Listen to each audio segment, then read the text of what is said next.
You're now working with young people in Chicago. We've got some real crime problems there. We do. You've seen it firsthand. I have. What do you tell them? Because your own career, even though you had a good upbringing, not rich, but a sound one it seemed, your life changed. You know, Chicago has a lot of issues with its youth. I'm working on an anti-violence campaign along with Tom Wilson, my partner, CEO. Who's the head of Allstate? CEO of Allstate, just a tremendous gentleman. He's committed, I'm committed to putting infrastructure around these youth.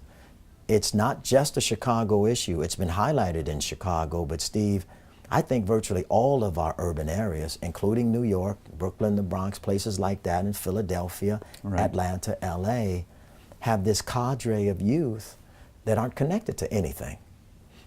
They're not necessarily educated correctly, so they don't feel like they have the proper skills to compete. As growing up in their communities, they don't feel like they have an infrastructure around them that cares. They've gotten so far behind in school that generally they start to drop out by the 9th or 10th grade.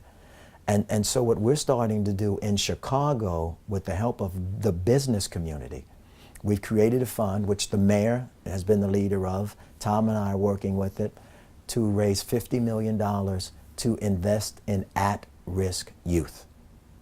That is youth that we've identified, and the data on identifying this youth are tremendous, that we think are likely to be heading in the wrong direction, join a gang, get in trouble, commit crimes, and we try to get involved in their lives very, very early on to move them in another direction.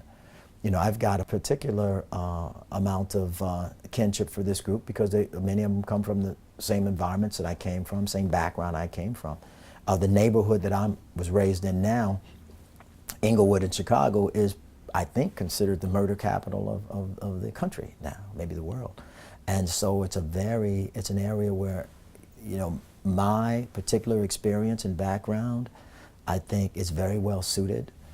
Being an investment banker, being an entrepreneur, being a businessman really does mean that I stopped being a guy from that neighborhood that understands that neighborhood and understands those kids and what they need.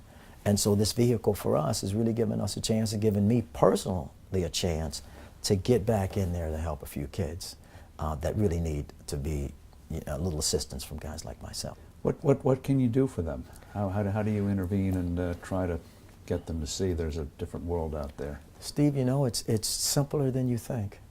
And they respond much quicker than you think to someone stepping in, just showing them.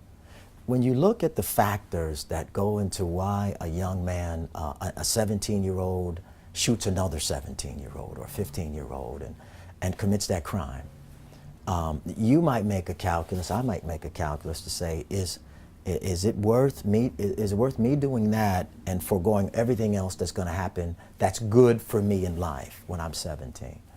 Well, that calculus for a lot of young people is absolutely not. I would never do something like that. But the calculus for a lot of these youth is, well, you know, I don't expect my future to be better than my past. And that hasn't been very good. And most of the young people I know haven't lived to be past 25 years old anyway. So I'm not going to be around long anyway. So I may as well do this, and I don't mind if I go to jail. But when we get in there and catch these guys when they're very young, to say, hey, let's show you kind of what the future can be like. Let's give you some alternatives to joining a gang. Let's show you another structured existence. So we get in there and invest in programs that really go at these youth and provide mentoring for these youth, self-esteem building, training, assistance. And some of it, like I said, when I say simpler than you think, I can't tell you the number of stories that when we've taken some of the most hardened kids and showed that you care about them and brought them downtown and actually showed them a different sort of a lifestyle, a different way to approach, how quickly they've changed. And so we think we're going to have a very significant impact on our youth in our city.